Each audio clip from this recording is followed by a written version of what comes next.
Chers amis, bonsoir. Avant de laisser la parole à mon invité ce soir, Alexandre Doulu, pour un livre magistral, La déportation des Juifs de France, changement d'échelle, publié aux éditions du CNRS avec une préface de Serge Klarsfeld. Je voudrais vous faire part de quelques informations concernant les activités de la mémoire. Alors, autant le dire, plus de 80 ans après la Shoah, la menace exterminatrice du peuple juif n'a pas faibli. Que dire de notre affliction quand tombe aujourd'hui en Israël nombre de nos frères et sœurs sous les coups des leaders iraniens, réveillant ainsi un fond de souffrance traumatique chez les survivants du génocide juif. Le risque du passage à l'acte exterminateur était si proche qu'il n'y avait pas d'autre alternative que de frapper l'ennemi avant qu'il ne commette l'irréparable. Quand une personne vient pour te tuer, lève-toi avant et tue-la d'abord, souligne la Torah dans Shemot. Depuis des millénaires, nous choisissons la vie. Il y va de notre dignité d'humain. C'est en cela, comme le disait Yankelevitch, que nous sommes des semblables traits d'union différents. Aujourd'hui, le constat est amer. 6 millions de morts n'ont pas fait avancer l'histoire. On n'a rien appris. Et pire, le crime contre l'humanité fait l'objet d'analogies scandaleuses avec la volonté d'insulter les victimes juives de la Shoah ou pour le moins de s'y montrer indifférent. Mais l'abdication n'est pas pour nous. Nous avons la nuque raide, tendue d'espérance. Aucune force au monde n'éteindra la flamme juive, d'or va d'or. Nous sommes des porteurs d'infini. Voilà ce que je voulais dire avant de laisser la parole à mon invité, donc Alexandre Doulu. Et je dois le dire haut et clair, c'est avec un immense plaisir et un grand honneur que je le reçois pour son maître ouvrage. Encore une fois, je cite ce titre, La déportation des Juifs de France, changement d'échelle, publié aux éditions du CNRS. Alors, Alexandre Doulu est bien connu, historien, chercheur, grand spécialiste de la Shoah, et son ouvrage majeur constitue une avancée considérable car il dresse pour la première fois une géographie précise du génocide à l'échelle des zones d'occupation que sont les régions, les préfectures, les départements et les villes, y compris les moins peuplées. Il s'agit là d'une recherche sans précédent, fruit d'une thèse de doctorat appréciée avec enthousiasme par un jury composé par les plus grands historiens de notre pays. Une soutenance à laquelle j'ai eu le plaisir, l'honneur d'assister, et qui m'a laissé, je le dis, un souvenir mémorable. Le défi relevé par Alexandre Doulu, c'est d'avoir compulsé durant 10 ans des milliers d'archives afin de reconstituer un puzzle complexe, celui de la mise en œuvre dans les coins les plus reculés du pays de la solution finale, mettant la focale sur chacune et chacun des 75 000 déportés juifs de France et des victimes des camps et des prisons françaises. Alors, comme le dit Serge Klarsfeld, écoutez bien dans la préface, j'ai jamais entendu, je dirais, un tel enthousiasme. Alexandre Doulu n'a rien oublié, n'a rien laissé de côté. Cette solution finale est étudiée sous tous les angles et le résultat est impressionnant. Son livre aborde, condense et condense et efface tous ceux qui le précèdent. Alors, bonsoir Alexandre. Bonsoir Claude. Je crois que, encore une fois, on le connaît bien Serge tous les deux, et après tous les ouvrages qui te précèdent, c'est vrai que cette préface, on peut dire qu'elle est éblouissante, et je crois qu'elle vaut, je dirais, toutes les récompenses du monde. C'est pas faux. Voilà. Alors, tu n'y coupes pas. Nous sommes aujourd'hui, je crois, le 18 juin, n'est-ce pas? Un petit mot quand même sur ce pan d'histoire. Je crois qu'aujourd'hui, comme toutes les années, il y a effectivement une cérémonie au Mont-Valérien en hommage au général de Gaulle qui, retiré à Londres, comme on le sait, faisait ce discours mémorable dans toutes les mémoires aujourd'hui. Et entretenait une flamme qui très très vacillante à l'époque, mais qui a été importante, je pense, pour beaucoup de Français et d'étrangers d'ailleurs sur le sol, qui n'ont pas voulu croire à la défaite, quoi. Donc effectivement, oui, c'est un jour important pour tous les historiens et tous les citoyens. Alors, revenons un petit peu à ton ouvrage. Je dois le dire, et je suis sincère, hein, il est tellement riche, hein, je te le disais avant d'entrer dans ce studio, hein, dans la vie courante, on se tutoie, on va continuer, on se connaît. C'est qu'il est d'une telle richesse, c'est que vraiment, d'abord, ça mérite plusieurs émissions. Hein, je dirais, c'est pas en une émission qu'on va faire le tour d'une somme pareille. Que l'on ne sait pas par quelle, je dirais, par quelle entrée aborder cet ouvrage. Je voudrais peut-être revenir à ton introduction, parce que ça va nous permettre de lancer notre entretien. C'est que tu dis, au fond, l'étude de cette particularité française m'a amené à consulter assidûment pendant plusieurs années donc, les archives d'un grand nombre de départements français. Et ce que tu pointes alors, c'est la grande diversité des situations locales de l'histoire de la déportation des Juifs en France. Et finalement, on peut dire que en fait, c'est 25% de déportés, hein, on est bien d'accord. Et cette moyenne nationale, c'est là, au fond, je dirais la piste pour toi, cette moyenne nationale recouvre en réalité une forte hétérogénéité qu'il convenait de mettre en lumière en identifiant ces différentes causes et caractéristiques. C'est-à-dire qu'en fait, c'est, on peut dire, une véritable exploration, je dirais, qui ne laisse rien de côté concernant la réunification, le rassemblement, encore une fois, d'un puzzle extrêmement complexe. Est-ce que je me trompe ? Alors, non, tu ne te trompes pas. En fait, ce qu'on ne voit pas peut-être quand on lit ce livre, c'est que ce n'est pas un livre qui, au départ, part d'un postulat ou de quelque chose à vérifier. C'est plutôt comme un jeune qui prendrait son sac à dos et qui décide de partir faire le tour du monde et qui, en rentrant, écrit ce qu'il a vu. C'est un peu ça, cette thèse. C'est-à-dire que, bon, je ne suis pas tout jeune. Là, il y a à peu près 20 ans de picorage par là dans les archives qui finissent par faire ce livre. Et là, je mets en fait dans ce livre un peu tout ce que j'ai découvert. Et aussi, ça c'était la demande de mon éditeur Laurent Joly, j'essaie d'agréger tout ce qui était déjà connu grâce aux autres historiens, qui sont très très nombreux avant moi bien sûr. Donc là, à la fois c'est des découvertes et un manuel à l'usage des professeurs où j'essaie de ne rien oublier en termes de chiffres, d'événements. Ben oui, pour que on y trouve à peu près tout ce qui me semble important de cette histoire en France. C'est ça. Si je t'entends bien, au fond, et ça t'honore, c'est que tu as recherché, alors autant qu'on peut le faire, une sorte d'exhaustivité en prenant comme référence déjà des publications parues, importantes. Tu cites Laurent Joly, bien sûr Serge Klarsfeld. Il est essentiel dans ta recherche. Mais en même temps, c'est ce qui caractérise cette œuvre, c'est qu'il y a aussi des entrées nouvelles. C'est-à-dire que tu es à la fois dans la tradition et l'ouverture. Alors, c'est vrai que cette thèse, j'aurais presque pu la faire avec le calendrier des persécutions de Serge Klarsfeld. En fait, oui, qui est un ouvrage exceptionnel. Exceptionnel. Sans fin, c'est un puits sans fin, c'est quelque chose d'unique. Au jour le jour, pendant 4 ans, tout est pointé aussi bien du côté français que du côté allemand. C'est une Bible historique. Complètement. Alors, il y avait quelques tout petits trous dans la raquette parce que Serge, il y a un moment où il n'avait plus le temps, je pense, de continuer ses recherches. Donc moi, j'ai essayé d'aller explorer là où il y avait encore quelques petites incertitudes et certains chiffres qui manquaient. Tu vois, par exemple, je vais prendre un exemple concret.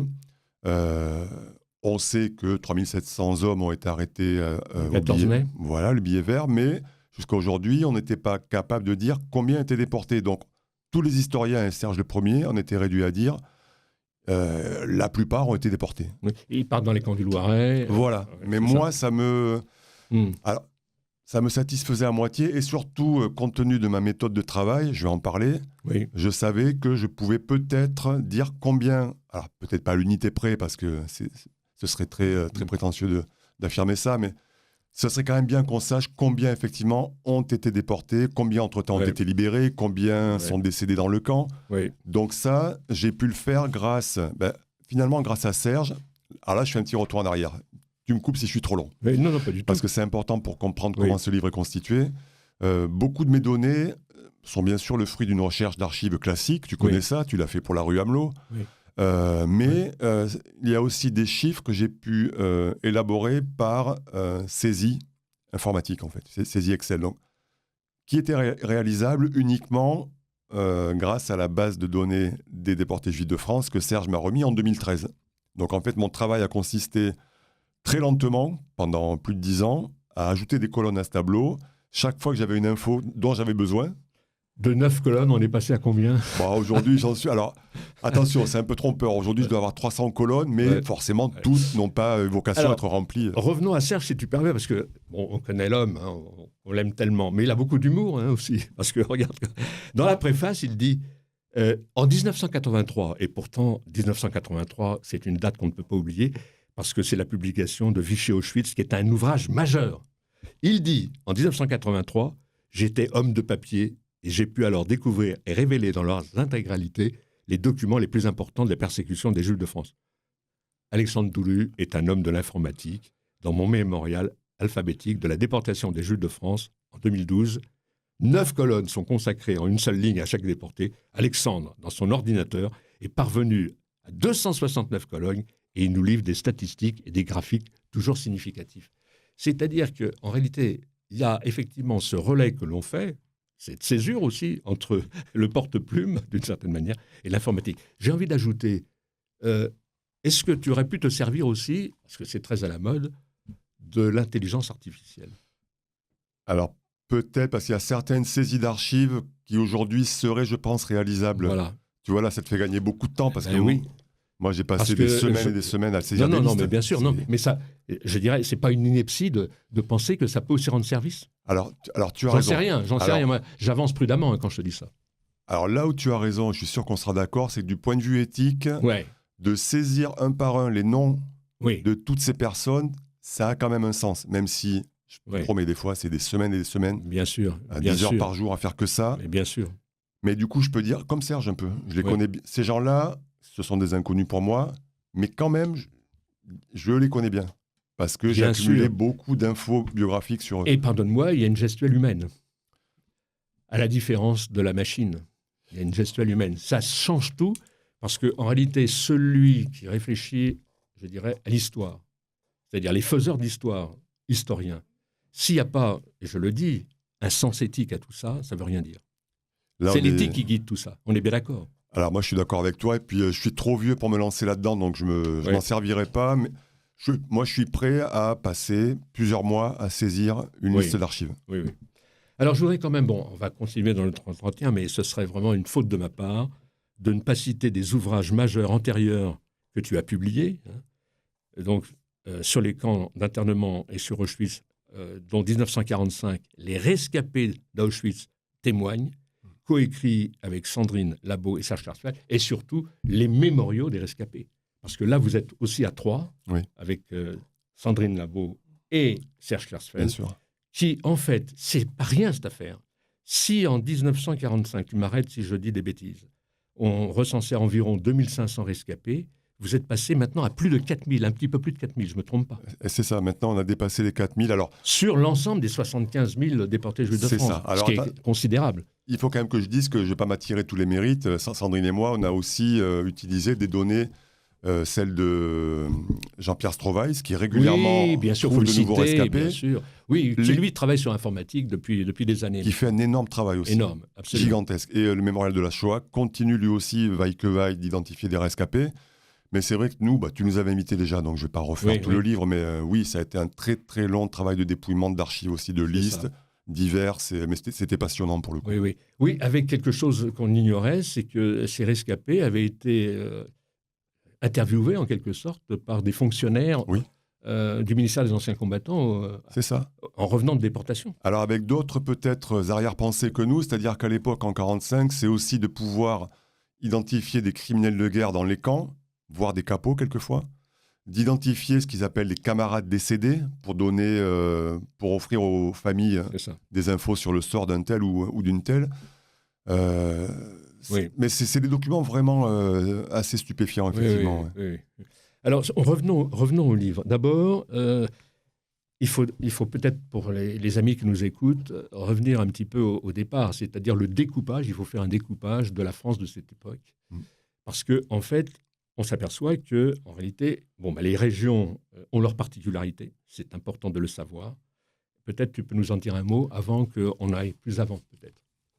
Alors, en un mot, j'adorerais. Oui. Non, mais je comprends. Non, mais bon, d'une manière schématique, la France coupée en deux. Alors, voilà. Une zone nord, une zone sud, voilà. Mais c'est important parce qu'en réalité, il y a des départements qui sont très particuliers sur lesquels tu es revenu dans cet ouvrage. Oui, il y a beaucoup de particularités. En fait. Alors, bien sûr, le régime d'occupation, zone occupée, zone non occupée, est au départ déterminant sur la survie des Juifs ou les possibilités d'arrestation.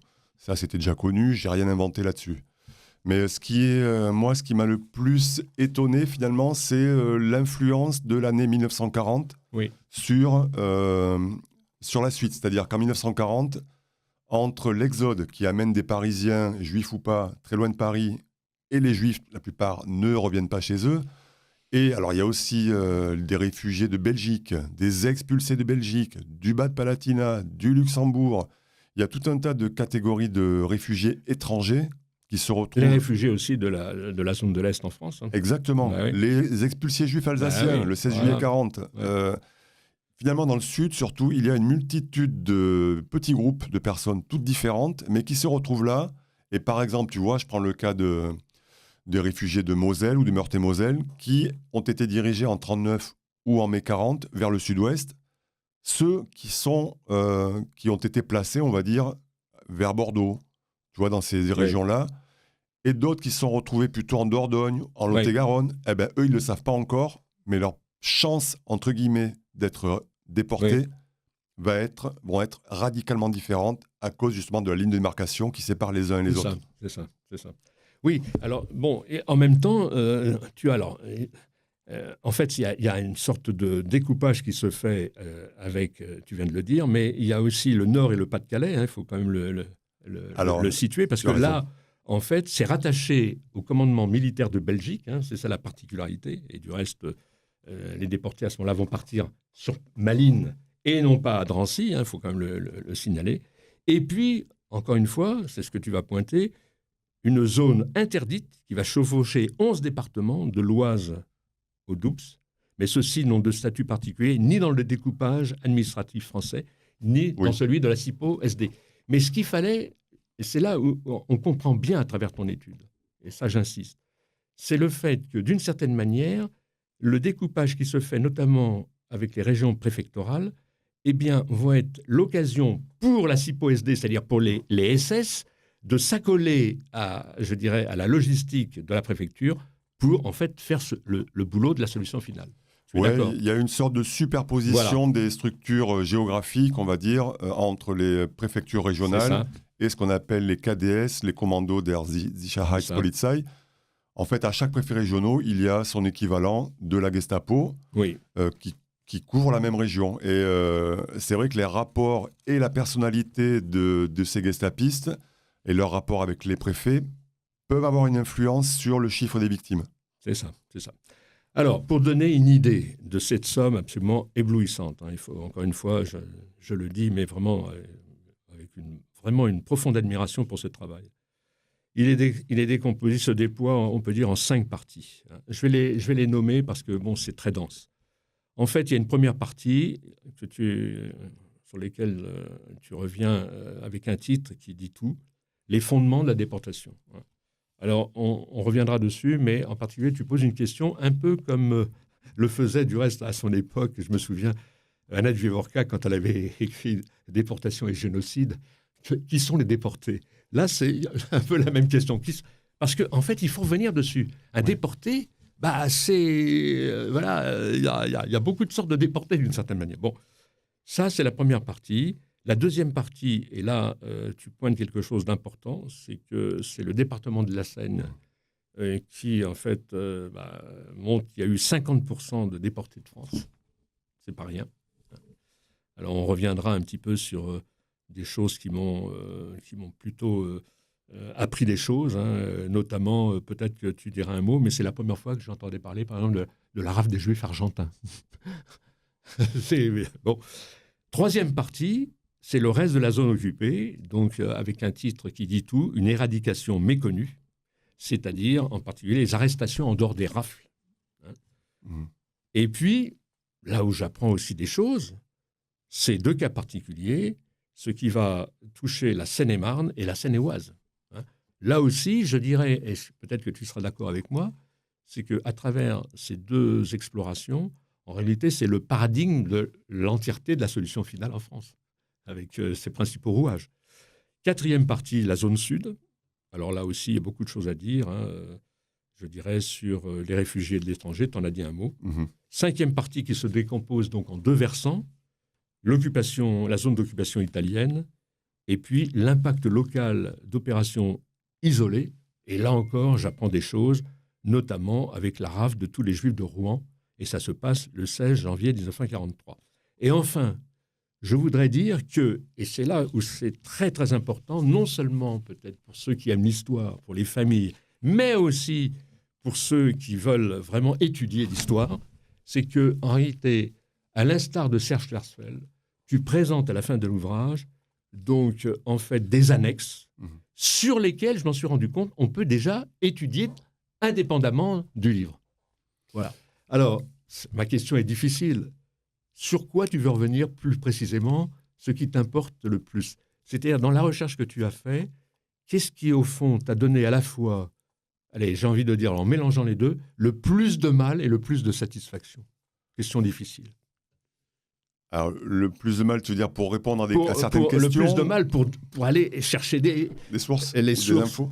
Et le plus de satisfaction quand on voit qu'au fond, la recherche se mène à bien, quoi. Je veux dire, ça avance. Écoute, le plus de mal, c'était vraiment d'essayer de chiffrer. Tu vois, tu parlais de Paris. Il y a eu 18 rafles à Paris, à la fois immenses des fois, rafle du Veldiv. 13 000 personnes arrêtées et déportées, et de toutes petites rafles avec 20-30 personnes, comme les Argentins, arrêtées et déportées. Le plus compliqué, finalement, c'était d'identifier qui étaient les victimes de chaque rafle. Parce que Serge l'avait fait... comment dire ? Il l'avait fait déjà intuitivement, et ça collait. Moi, j'ai vérifié, en fait, que ces déportés-là étaient bien, effectivement, les victimes de telle ou telle rafle. Tout en recherchant qui étaient tous les autres, c'est-à-dire les personnes arrêtées individuellement. Et ça, par contre, ça, c'est un énorme travail, puisque là, c'est des cas de figure extrêmement différents, qui durent de 40, des fois même avant, parce que tu as des déportés de 42 qui sont arrêtés en 39. Bien sûr. De camp en camp, ne sortent pas et sont déportés. Donc peut-être le plus fastidieux, ça a été les arrestations individuelles. Là, ça m'a obligé à me plonger dans un gros dépouillement. Tes sources, c'est surtout au niveau des préfectures? Alors, je vais parler uniquement de Paris parce que les préfectures sont extrêmement diverses. Paris, il ne reste pas beaucoup d'archives, mais par contre, je pense avoir été le premier à utiliser systématiquement ce qu'on appelle les registres du dépôt, les registres de consignation, dans lesquels sont mentionnées, minute après minute, toutes les personnes arrêtées qui sont amenées au dépôt sur l'île de la Cité. Et beaucoup, malheureusement, finissent à Drancy dans les heures qui suivent. Mais c'est vrai qu'il y a quelque chose d'ahurissant. C'est qu'ils font leur temps de punition, si je puis dire. On les libère, mais on les libère pour les repiquer tout de suite et les emmener à Drancy. Alors ça, tu mets le doigt sur encore autre chose. C'est quelque chose d'effroyable. Alors là, tu parles des personnes qui ont été jugées et emprisonnées. Voilà, c'est ça. Alors qui n'ont pas toutes été déportées. Ça, c'est, Là, tu vois, par exemple, ça, c'est très bien que tu en parles. Bon, je dépouille les archives de la santé, de la petite roquette, etc. Tous les registres, ça m'a pris des mois et des mois. Je fais un gros tableau Excel de tous les prisonniers. Je repère qui sont les juifs, avec tout un tas de méthodes. Alors non, parce que encore aujourd'hui, normalement, ceux qui sont croyants disent « Moi, je suis juif, moi, je suis musulman, mahométan, on dit à l'époque. Donc, j'aimerais bien qu'il y ait un rabbin ou à condition qu'il se déclare. » Alors, beaucoup de juifs disent « Moi, je suis non-croyant. Moi, je suis athée. » Et c'est souvent vrai. Bon, bref, il y a tout un tas de moyens de vérifier qui sont les juifs. Donc là, dans mon tableau, je les repère tous. Et à la fin, je peux dire la plupart ont été déportés, certes. Quelques-uns ne l'ont pas été. Et là, c'est une question que j'ai laissée en suspens, que je suis en train d'essayer de résoudre. Pourquoi certains ne l'ont pas été, tu vois ? Quel est ce facteur aggravant qui fait que certains qui sont tirés de prison et amenés à la préfecture de police ne sont pas amenés au dépôt ou à Drancy ? Et là, je viens de découvrir un nouveau... t'as une piste, là ? J'ai trouvé un nouveau registre qui me permet de dire qu'a priori, ceux qui ont été ceux qui n'ont pas été libérés en fait, de la préfecture de police, c'est parce qu'ils avaient, on va dire, soit commis un ancien délit. D'accord. Alors, qui sont souvent liés au séjour des étrangers. Ce n'est souvent que ça. C'est-à-dire qu'à l'époque, je vais faire vite. Problème de papier, quoi. Oui, alors tu vois, il y a beaucoup d'étrangers dans les années 30, parce que la République est déjà très xénophobe, qui sont expulsés. Mais la pratique de l'époque, c'est comme aujourd'hui, c'est que les personnes sont amenées à la gare et avec l'obligation de quitter le territoire. Mais la plupart ne le font pas, au risque de se faire gauler après et d'être jugés. Donc ceux qui ont été arrêtés pour autre chose, faux papier par exemple, qui font une peine de prison de 2 mois, sont pris en charge par un policier de la PP, préfecture de police, qui les amène dans un bureau. Si la personne est convaincue à être aussi en infraction avec une expulsion, ce sera le dépôt Drancy-Auschwitz. Ceux qui peut-être n'ont pas commis d'autres infractions peuvent à certains moments être libérés. Tu vois, il y a ces arrestations individuelles, c'est sans fin, quoi. C'est une étude extrêmement riche, quoi. C'est ça. Oui, et alors en même temps, la question, c'est que quand tu vas explorer donc, ces archives, notamment, on peut dire, dans les prisons, la requête, à ce moment-là, il t'a fallu une accréditation, enfin, je veux dire, une autorisation. Et quand je pense, par exemple, à la requête, il ne reste plus que maintenant, le portail. Mais où sont les archives de la requête ? Alors, c'est très simple. Les prisons, d'une manière générale, les registres, on les trouve forcément à la préfecture du département. Tout est rassemblé. Alors, tout si la collecte a été faite. Donc, n'importe lequel de tes auditeurs et tes auditrices peut aller aux archives de Paris, consulter les registres d'écrou, de la requête, de la santé, etc. Et après, il suffit, entre guillemets, de saisir tous les noms. Et ça, forcément, c'est des mois et des mois de boulot. Alors, revenons un petit peu. Alors, peut-être, je posais la question, enfin, tu poses la question, qui sont les déportés ? En quelques mots, un petit tableau. Écoute, ça c'est extrêmement intéressant et ça va pas de soi, en fait, au départ. Nous, ce qu'on garde comme principale statistique, c'est 1/4 des Juifs ont été déportés. Oui. Le plus souvent des étrangers. Oui. Bon. Sauf que si on va dans le détail de ces étrangers, par exemple, on se rend compte que tous les étrangers ne se ressemblent pas. Un étranger de Paris n'est pas un étranger de la zone sud. Là, je vais essayer de faire vite. Oui. À Paris, ce sont des personnes qui sont déjà très bien intégrées, qui sont arrivés en France dans les années 20, 30, de Pologne, de Biélorussie, d'Ukraine, qui sont dans un tissu urbain, ça change les choses aussi. Exact, qui habitent à Belleville ou dans le 4e le plus souvent, qui ont des gosses qui sont français, qui vont à l'école, qui sont bien socialisés. En zone sud, les déportés étrangers ont été quasi à 100% des réfugiés. C'est ça. Qui étaient soit des expulsés du Bas-de-Palatinat, de Belgique, soit des réfugiés de ces mêmes pays, en fait, qui se retrouvent en zone libre parce que les trains qui les évacuaient en 40 les ont déchargés le plus loin possible de la frontière, donc dans le sud. Donc tu les retrouves à Gurs, à Rivesaltes, à Noé, à Recébédou, au Vernet, au Mille, et déportés ensuite. Donc ça, c'est... qui sont les déportés, vraiment, c'est pas de la coquetterie, c'est que ça nous dit beaucoup aussi sur la déportation elle-même, quand tu analyses qui sont ces personnes, quoi. C'est ça. Elles ne se ressemblent pas forcément, en fait. C'est ça. Alors, on ne va pas rentrer dans le débat, surtout pas avec Zemmour, concernant, mais je dirais qu'il y a eu quand même une différence de traitement au départ. Au départ. Bon, ensuite, on a vu que, c'est le cas de mon père, français, sous-officier dans l'armée française, qui malheureusement va être arrêté en avril 1944, et puis déporté par le convoi 73. Mais je dirais que c'est aussi en filigrane dans ton ouvrage, bien sûr. C'était un peu incontournable parce que le livre est sorti pas longtemps après les élections présidentielles où il y a eu tout ce raout sur juifs français, juifs étrangers. Oui. J'ai pas essayé d'en faire des tonnes, si tu veux, mais ça demandait quand même, une mise à plat dans la subtilité quand même des choses, on est bien d'accord. Oui, parce que l'excès inverse qui consisterait à dire Vichy n'a pas fait de différence, c'est pas vrai. C'est pas vrai. Vichy était un régime xénophobe qui a bien sûr mis l'antisémitisme d'État. Qui a ciblé effectivement surtout les étrangers, mais il y a certains moments de la chronologie où on voit que Vichy finalement se désintéresse des juifs français, et par exemple, mais ça Serge l'avait déjà mis en avant, dans les convois 34, 35 et 36, là on est en septembre 42, à un moment où les Allemands devraient être dans le début d'un programme de 50 000 déportés, qui va tomber à l'eau, Serge l'a bien démontré. Sauf que là, à Drancy, il n'y a pas assez de juifs déportables, c'est-à-dire étrangers. Donc, que font les Allemands ? coup de fil à Bousquet, on ne peut pas remplir notre train, là, qu'est-ce qu'on fait? Et les Allemands disent, nous, on va prendre des Français, que ça vous plaise ou non. Et là, Bousquet dit, écoutez, ils veulent les Français, prenez les Français. En fait, c'est surtout ça, la question français-étranger. C'est ça. Finalement, tu te rends compte que dans ces hautes sphères, les Juifs n'intéressent pas ces gens-là, quoi. Ils n'intéressent pas Bousquet. C'est ça.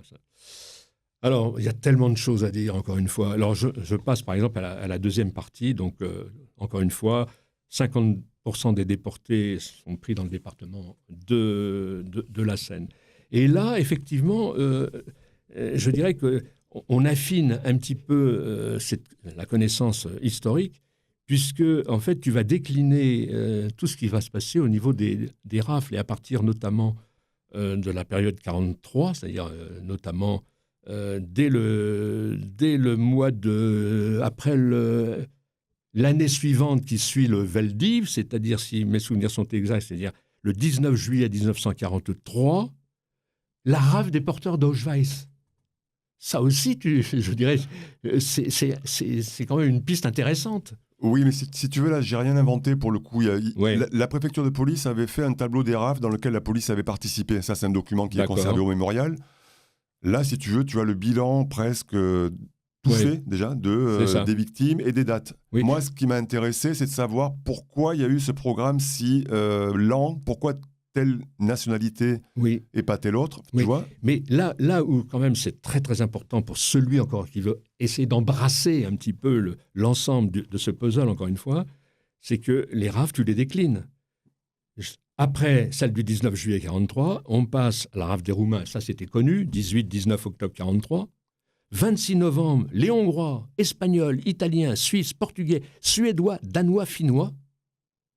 21-22 janvier 44, la rafle des Juifs étrangers contrôlés. Et puis, encore une fois, la rafle des Juifs argentins. Et il faut attendre le 3 et le 4 février 1944 pour atteindre ce que tu appelles la dernière rafle. Oui, parce qu'on aurait pu s'attendre à d'autres rafles après, parce que la libération, finalement, elle est plus de 6 mois après. Oui. Là, ça reste une question en suspens. Pourquoi n'y a-t-il pas eu d'autres rafles contre les étrangers ? Peut-être tout simplement qu'il n'y avait plus d'étrangers dans Paris officiellement recensés et repérables, parce qu'il y avait eu beaucoup de déportés et beaucoup d'autres qui s'étaient cachés. Mais c'est bien que tu mettes le doigt sur ces rafles d'Italiens, d'Espagnols, parce que ça vient en conclusion d'une politique des Allemands qui est connue de quelques spécialistes, mais moi qui m'a beaucoup intéressé, c'est simultanément à la volonté de déporter tous les Juifs, les Allemands ne pouvaient pas déporter justement tous les Juifs. Donc, les pays qui étaient alliés ou neutres, ils ne pouvaient pas toucher à ces ressortissants-là. Donc, quel est le message qui a été donné aux ambassades de ces pays ? Nous voulons déporter tous les Juifs. Vous allez nous remettre une liste des Juifs que vous reconnaissez, vous, comme vos ressortissants. Tous ceux qui se réclament de cette nationalité turque, par exemple. Turc, je pensais aux Turcs. Et qu'on ne trouve pas dans nos listes, que vous ne trouvez pas dans vos listes, nous les déporterons. Donc c'est pour ça qu'on trouve des fois dans les documents, dans le fichier d'entrée à Drancy, par exemple, tu as Turcs non reconnus, Hongrois non reconnus. Ce sont tous ceux qui se sont prévalus de cette nationalité, mais qui leur a été niée par le consulat. Et ceux-là ont été déportés à la période que tu as mentionnée. C'est ça. Alors, troisième partie, j'aime beaucoup le titre, une éradication méconnue. Et donc, c'est ce qui va se passer au niveau des arrestations en dehors des rafles. Donc, tu reviens un petit peu sur les réfugiés de l'ouest de la France. Et puis, cette fameuse circulaire, encore une fois, du 28 avril 1941, internés quelques Israélites étrangers. Et alors, ça se passe plus d'un an après, le fameux 4 octobre 1940, où les préfets avaient toute latitude pour interner les étrangers sur le sol français. Alors là, il y a eu un gros contresens qui a été fait explique-nous. Sur la loi du 4 octobre. C'est que l'existence de cette loi a pu laisser croire que cette loi avait déclenché des vagues d'arrestations, parce qu'à la fin de l'année 40, c'est vrai, il y a des milliers de Juifs étrangers. Mais ce n'est pas le cas. Pas tout à fait le cas. Alors voilà, pas du tout. On est bien d'accord. C'est une autre circulaire du ministère de l'Intérieur qui a décidé que la campagne de retour dans le nord des réfugiés, donc le rapatriement des réfugiés, étaient terminés fin septembre. Ceux qu'on ne pourrait pas rapatrier là-haut, pour tout un tas de raisons, allaient être une charge pour l'État. L'État français ne voulait pas payer les allocations. Oui. Ben, la solution, c'était les camps d'internement. Donc là, il y a une vague d'arrestation d'étrangers, juifs ou pas, qui ont rempli les camps d'Argelès, d'Agde, et que tu retrouves après à Rivesaltes. À Rivesaltes, oui, bien sûr. Oui. Alors, la particularité, encore une fois, de la circulaire du 28 avril 1941. Alors, ça c'est étonnant. C'est marrant que tu aies relevé ça. C'est effectivement assez étonnant. Ah oui, c'est important. En fait, là, il devrait se passer la même chose que pour le billet vert, puisque c'est exactement la même... c'est le fruit... Examen de situation. Voilà, c'est le fruit de la même volonté des Allemands. Oui. Mais le piège en même temps. Le piège à Paris, mais là, pas en zone occupée. C'est-à-dire que quand tu regardes les résultats, il y a eu un examen individuel des cas particuliers. Et les directives des préfets, c'était s'il y a des personnes qui sont louches ou pas convenables, vous les internez, mais les autres, non, n'ont pas vocation à être internés. Donc il y a très très peu d'internements, alors qu'à Paris, au même moment, 14 mai 1941, il y a 3700 hommes qui sont arrêtés. C'est ça. Oui, intéressant. Alors, toujours dans la même partie, je le disais d'entrée de jeu, les cas particuliers de ce que tu as étudié plus précisément, c'est la Seine-et-Marne et la Seine-et-Oise. Alors effectivement, il y avait eu déjà des recensements de faits au niveau des déportés de la Seine-et-Marne. J'avais reçu à ce moment-là celui qui avait fait cet énorme travail à cette antenne. Mais là où ça va un peu plus loin, c'est que en fait, tu vas à la recherche de chaque individualité, quoi. Ben, j'ai pas eu le choix parce que repérer qui sont les déportés de la Seine-et-Oise ou de la Seine-et-Marne, tu peux pas t'appuyer seulement sur le domicile. Ça, on pouvait le faire directement avec le mémorial de Serge. Oui. Moi, en fait, dans tout mon travail, ma priorité, c'est de retrouver dans mes colonnes, mes fameuses colonnes, le lieu de l'arrestation, la date de l'arrestation, l'auteur de l'arrestation et les circonstances de l'arrestation. Donc là, ça t'oblige à forcément dépouiller les archives des préfectures. Et ce qui est étonnant avec la Seine-et-Oise et la Seine-et-Marne, c'est que normalement, ces deux départements sont fondus dans une région qui s'appelle le Gros Paris, donc le Grand Paris, avec le département de la Seine. Donc ce qui se passe à Paris, département de la Seine, aurait dû aussi se produire dans ces deux départements, sauf que lorsque la rafle du Veldiv est organisée, dans les premières réunions, on comprend que les trois départements sont concernés, et curieusement, alors j'ai plus la date, mais... les préfets de ces deux départements ne sont plus invités. Ce qui fait que le 16 juillet 1942, là, c'est vraiment incroyable. Dans ces deux départements, il n'y a pas de rafle. C'est les seuls départements de zone occupée. Alors que ça aurait dû être mené de concert. Complètement. C'est les seuls départements de zone occupée où il n'y a pas eu de rafle en juillet 1942. Et là, tu te dis, mais c'est pas possible. Il y a des particularités comme ça. Mais alors, on revient au début de notre entretien. C'est-à-dire, selon la localité, selon les circonstances, tu pouvais aussi échapper comme tu pouvais subir un destin fatal. Alors oui. C'est incroyable. Ça, c'est ce qu'on voit aujourd'hui, mais moi, je mets toujours dans la situation des Juifs de cette période. Quel est le bon choix ? Tu vois ? Parce qu'en dehors du fait de l'endroit où tu te trouves, est-ce qu'il vaut mieux prendre le risque de partir de chez soi avec des faux papiers ? Ou est-ce qu'il vaut mieux courir le risque de rester et de respecter toutes les ordonnances ? C'est ça. Et là, par contre, tu vois... Ça, c'est une vraie question d'histoire, mais je ne pense pas qu'on pourra y répondre, justement, pour pouvoir prouver quelle était la bonne stratégie. Parce qu'à Paris, finalement, en 1944, en août, il y a encore beaucoup de Juifs qui habitent là. Mais ce que tu dis là, je dirais que c'est presque logique. C'est-à-dire que d'une certaine manière, c'est facile de refaire l'histoire après. Ouais. Dans l'instant, on est dans une nébuleuse, quoi. Il faut le recul de l'histoire pour se dire, ben voilà, si... En regardant la cartographie et les bilans, les statistiques que tu as fait, si on se trouvait dans cette case-là, on échappait. Si on était dans l'autre, mais ça, c'est le recul de l'histoire, ça. Oui, mais c'est une question... Alors, le seul pan de cette histoire qu'on peut résoudre, c'est les passages en Suisse. Ça, c'est Ruth Fiva Zilberman qui l'a fait, j'y suis pour rien. Là, on peut dire sans hésiter que, oui, il y avait un risque à traverser la frontière clandestinement, mais grâce au travail de Ruth, on sait que l'immense majorité sont passés et que beaucoup ont été arrêtés, mais le ratio, il est vraiment très inférieur. Donc, oui, sans doute, il valait mieux partir, tenter de franchir la ligne de démarcation ou la frontière suisse. Même si, ça aussi c'est un de mes boulots, c'est d'avoir voulu chiffrer le nombre des arrêtés à la ligne de démarcation, et qui sont quand même 4000. Donc 4000 déportés ont été arrêtés sur la ligne, ce qui n'est pas rien, quoi. Ce qui n'est pas rien.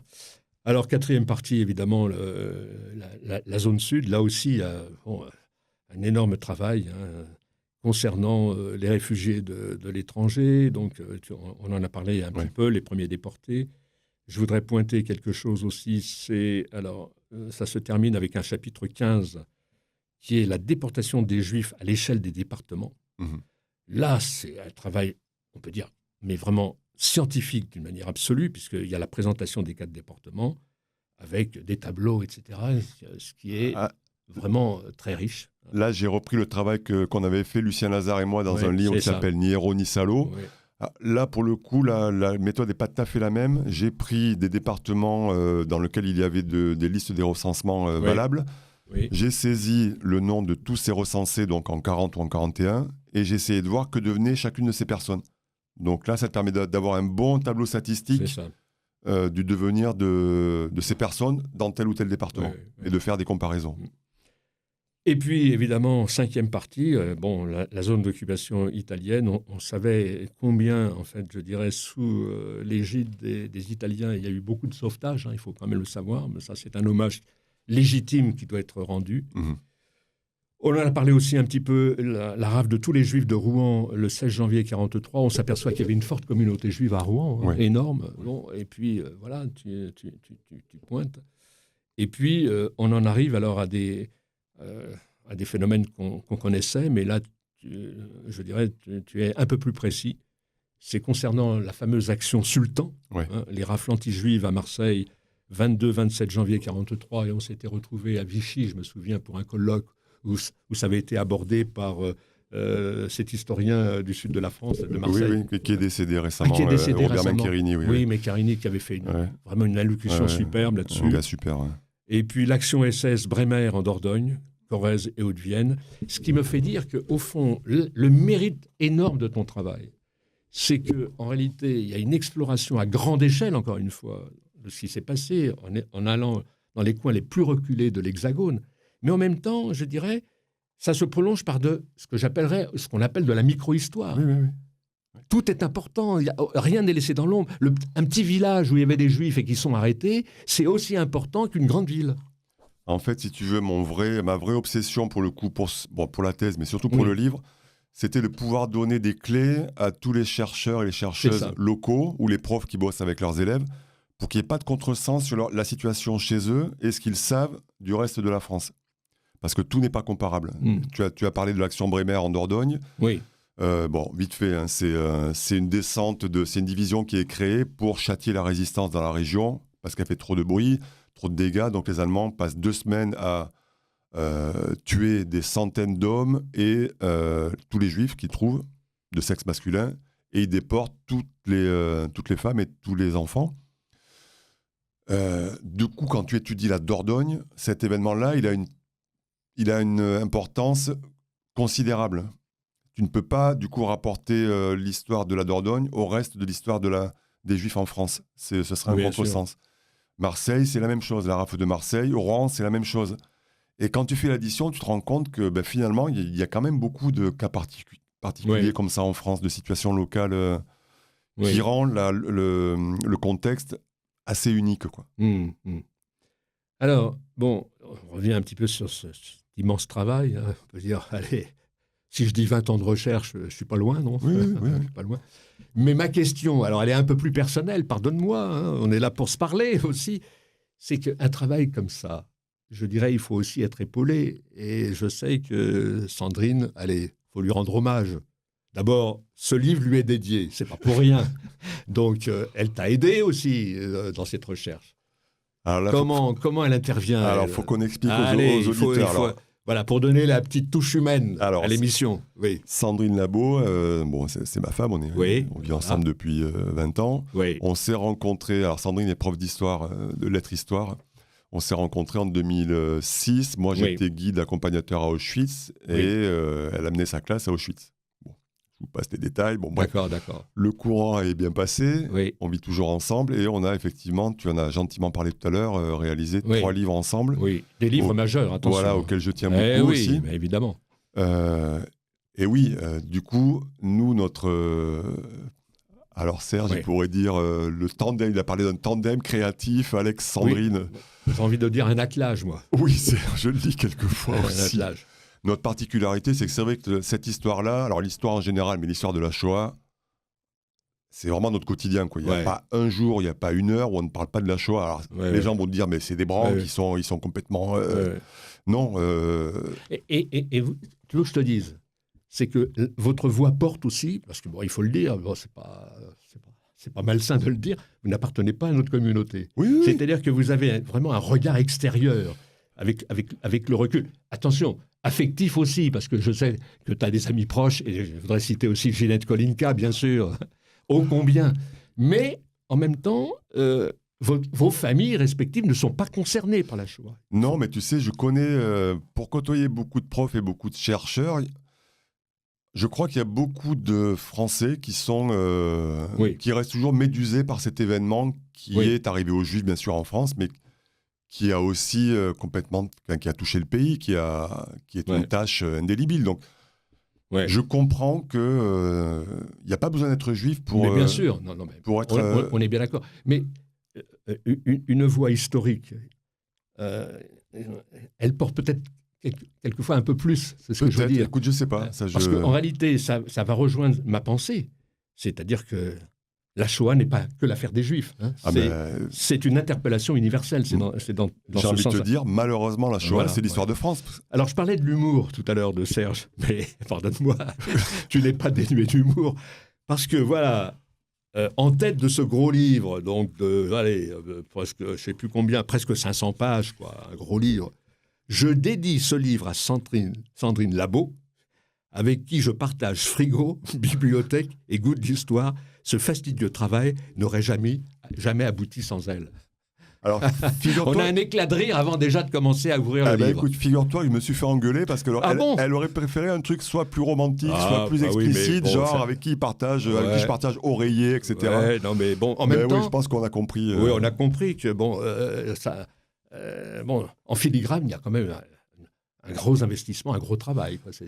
Oui, parce que tu sais, Sandrine a fait de la recherche avec moi, elle a écrit plusieurs bouquins, mais elle m'a souvent vu passer des semaines à faire de la saisie, le cul sur ma chaise, devant mon ordi, à faire que ça, sans parler. Il y a peu de femmes qui ont envie de ça. L'image qui nous vient, un travail de bénédictin. Mais oui, c'est un travail d'ermite, assez souvent. Un travail d'ermite. Hein. Alors, il nous reste très peu de temps. Les réactions autour de cet ouvrage. D'abord, est-ce que tu vas à la rencontre? Est-ce qu'il est possible d'aller à la rencontre des élèves? Tu parlais de Sandrine, qui est prof d'histoire. Est-ce qu'il y a un créneau pour aller, je dirais, se porter à la rencontre des élèves pour, en fait, brosser avec eux un tableau qui me semble le plus exhaustif possible? Écoute, ça, je ne l'ai pas encore fait. Moi, les élèves, le contact que j'ai avec eux, c'est quand je leur fais visiter Auschwitz avec l'équipe du mémorial de la Shoah. Tu fais partie de l'équipe avec Olivier Lalieu. Exactement, depuis 20 ans. Depuis 20 ans. Alors, est-ce que... Là, peut-être, c'est un peu trop, le niveau peut-être un peu trop haut pour des élèves. D'accord. Attention, parce que là, je rentre quand même dans des détails... Mais on peut penser à l'université. Hein. On peut penser à l'université. Je dirais des étudiants d'histoire. Alors, je pense que tu vas être sollicité un de ces jours. Allez, regarde-moi bien. Non, moi, si tu veux. On t'a pas encore invité pour l'instant? Si, j'ai les invitations diverses, mais moi, je veux rester chercheur, je veux passer mon temps dans les archives et essayer de trouver de nouvelles choses. Et on te félicite. En tous les cas, merci Claude. Il faut vraiment pointer cet ouvrage, important à avoir dans les bibliothèques. Alexandre Doulu, La déportation des Juifs de France, changement d'échelle, publié aux éditions du CNRS, avec une magnifique préface de Serge Klarsfeld. Merci Alexandre. Il faut me faire une promesse. Hein. Je ne te lâche pas. Il faudra revenir pour nous faire un commentaire autour de cet ouvrage, une exploration, un décryptage. Ou un autre. Voilà. Merci Claude. Chers amis, à mercredi prochain.